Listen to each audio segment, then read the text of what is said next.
Tapi jangan kamu gunakan dogma iman kamu menjadi paksaan bagi iman Kristen. Nggak bisa. Karena bagaimanapun sebelum teman-teman Muslim bertudung, orang Kristen sudah terlebih dahulu bertudung. Orang Ortodoks itu udah duluan pakai tudung daripada orang Muslim.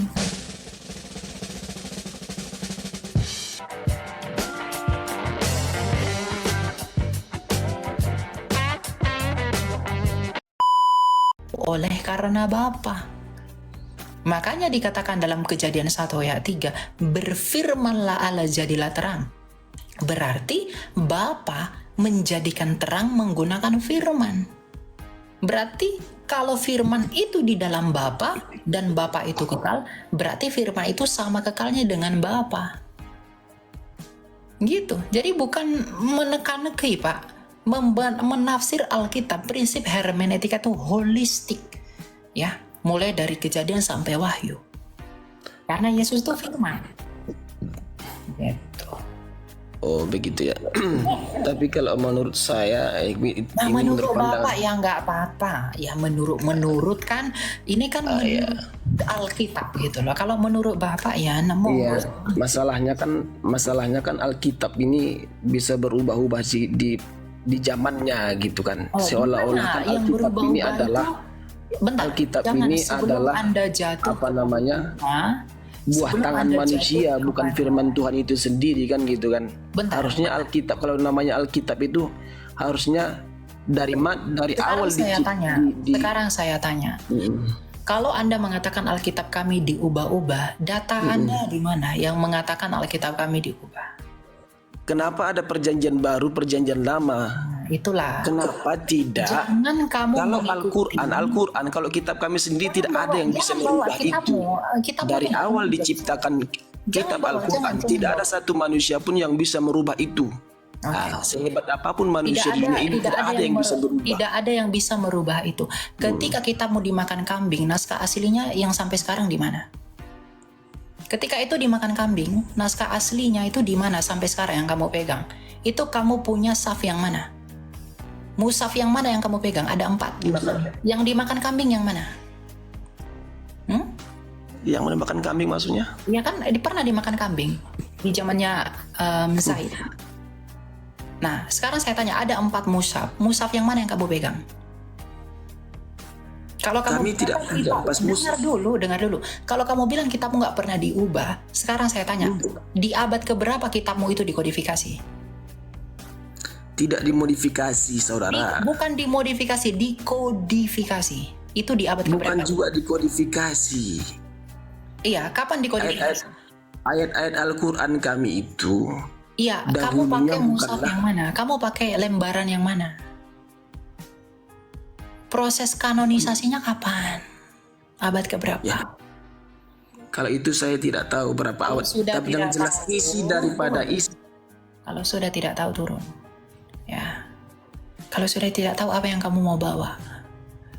Jadi kamu bilang punya kami tidak diubah-ubah, punya kami tidak diubah. Kamu pun tidak tahu kapan kitabmu di kanon. Kamu hanya berani ngomong cuap-cuap, tapi kamu tidak punya bukti. Kapan kitab suci maupun di kanon, kamu pun tidak tahu itu kapan. Tapi kamu dengan beraninya berkata, kitab kami tidak diubah-ubah. Ya. Gitu loh. Jadi kamu mengklaim dari ketidaktahuanmu. Kasihan sekali kamu. Jangan biasakan begitu. Ya.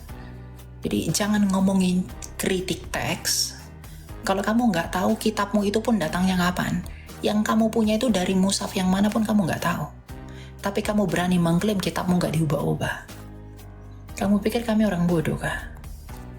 Kalaupun kami orang bodoh, kami tidak sebodoh kamu. Gak sama. Begitu.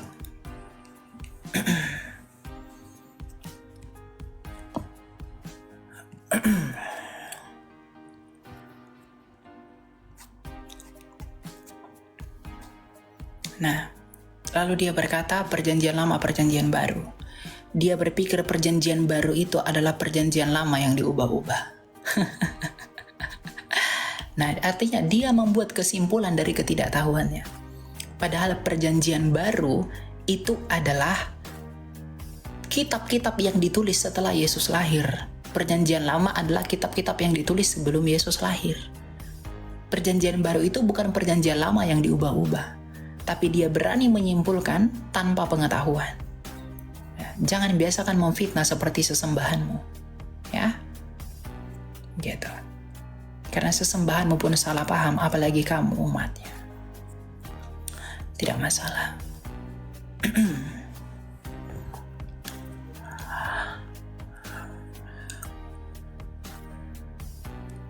Kadang begitulah ya. Dia ngomong-ngomong apa gitu, tapi dia nggak tahu apa yang dia omongin. Punya kami tidak diubah apa segala macam. Ditanya mushaf mana yang kamu pakai, dia nggak tahu jawab. Ditanya lagi mana manuskripmu, kapan dikodifikasi, dia juga nggak tahu. Horas-horas lah. Kalau begitu, nggak ada yang bisa diambil dari situ. Ya silakan, annyeonghaseyo. Halo Kak. Apa arti namamu itu? Itu namaku Rizko. Hah? Rizko. Rizko. Jadi bacanya Ya, itu Rizko gitu ya. Iya, saya orang Batak. Oke. Kamu tanya apa? Izin bertanya, kan kemarin saya berbincang-bincang sama teman yang beda agama, lebih tepat orang Muslim. Ya. Teman saya ini bilang, kenapa orang-orang Kristen itu kalau ibadah ada yang pakaiannya, yang cewek pakai di atas lutut, ada yang pakai kebaya, terus ada itu punggungnya nampak. Kenapa nggak mengikuti Bunda Maria gitu, yang dari atas sampai ke bawah itu tertutup? Terus saya di situ bingung, mau gimana jawabnya. Saya jawab aja, itu kalau orang Batak kan pakai kebaya itu udah turun-temurun, jadi kayak udah terbiasa dalam kehidupan sejak dulu gitu. Terus dia nantang gitu, itu ajaran siapa katanya gitu. Ya itu ajaran itu udah dari budaya sejak dulu. Dulu orang Batak itu pakai ulos. Sekarang kan karena udah modern jadi pakai kebaya gitu. Jadi saya bingung jawabnya gimana. Ya. Kenapa orang pakai baju yang seksi-seksi ke gereja begitu ya? Iya. Itu salah. Nggak bisa. Jadi perempuan-perempuan 2.200 orang di room saya, kalau ke gereja pakai pakaian yang bagus. Nggak perlu kau pamerkan dadamu ini, nggak perlu kau pamerkan lehermu, garis lehermu yang bagus itu nggak perlu. Nggak perlu kau percantik pahamu, itu nggak perlu. Ya, ini buat perempuan-perempuan ini.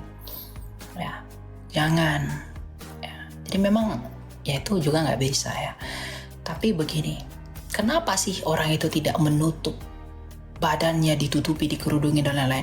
Ingat, kerudung itu, mantila itu budaya Timur Tengah. Kita orang Indonesia. Jadi kalau ada yang mau berkerudung silahkan, ada juga nggak pakai juga nggak apa-apa, karena Rasul Paulus berkata bahwa kepala itu adalah penudung bagi perempuan. Rambut itu adalah tudung bagi perempuan. Jadi Anda boleh bertudung, Anda boleh nggak bertudung. Ya karena itu tradisi, bukan perintah. Ya, jadi nggak ada kewajiban kamu harus bertudung apa segala macam, nggak perlu. Yang penting jaga kekudusan. Daripada kau tutup semua, tapi isinya busuk, ya kan? Kau tutup semua di dalamnya bom. Untuk apa itu? Ya. Waspadalah. Kita tidak saatnya menilai orang dari covernya, ya toh. Tapi orang Kristen jangan menjadi batu sandungan kepada orang lain. Kan begitu. Yang bertutup-tutup itu yang ngeri. Ada kemarin baru viral, tutup-tutup ternyata lanang toh. Yang begitu. Ya, jadi kenapa orang Kristen itu tidak bertudung? Kenapa orang Kristen itu tidak wajib bertudung? Karena tudung itu budaya Timur Tengah. Ya, dan Injil itu bukan hanya bagi Timur Tengah, itu bagi seluruh dunia. Jadi budaya itu perlu disesuaikan dengan firman Tuhan. Nah, orang Batak misalnya ke gereja pakai ulus, pakai kebaya, pakai selendang, selama itu sopan silahkan pakai. Orang Dayak misalnya pakai baju, orang Manado, orang apa, silahkan. Kalau itu memang norma yang diadopsi di tempat itu, selama itu tidak melanggar firman Tuhan. Karena iman kita bukan lagi syariat Taurat, brother. Iman kita itu bukan syariat Taurat. Iman kita itu kasih karunia dan hati yang baru di dalam siapa? Di dalam Kristus. Ya untuk apa kau tutup semua? Ada bom di dalam. Ya, atau pistol atau apa segala macam. Ya, gitu. Jadi saya tidak melarang orang bertudung. Orang ortodoks itu, teman-teman saya ortodoks itu mereka bertudung, silahkan bertudung. Dan misalnya teman-teman muslim pun bertudung, mereka bertudung, iya nggak apa-apa, itu kan iman mereka gitu ya, silahkan bertudung. Tapi jangan kamu gunakan dogma iman kamu menjadi paksaan bagi iman Kristen, nggak bisa. Karena bagaimanapun sebelum teman-teman muslim bertudung, orang Kristen sudah terlebih dahulu bertudung.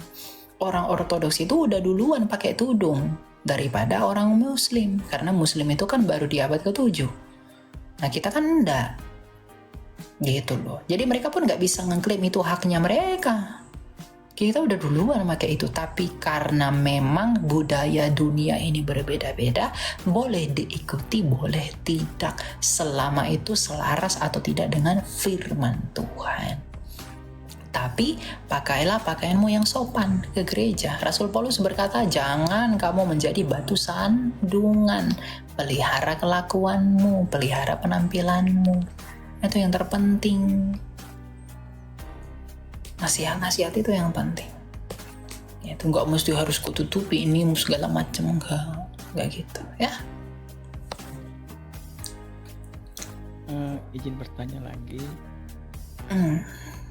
Kan di ayat Matius 5 ayat berapa itu, ayat 20 atau ayat 30 itu kalau disuruh kamu berjalan 1 mil, berjalanlah 2 mil. Itu artinya apa ya Kak? Makna dari ayat itu 30 ya. Bentar ya.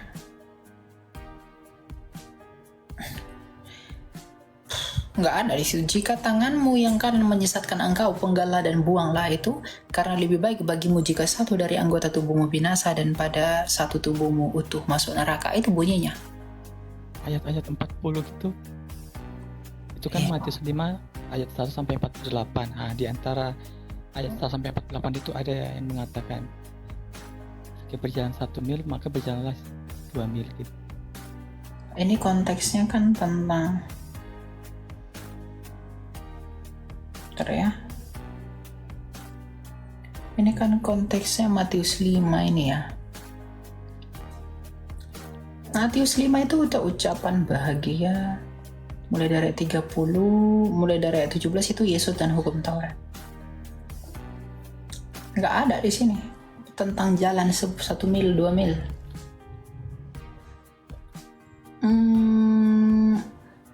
Nggak ada, brother. Oh, bentar ya.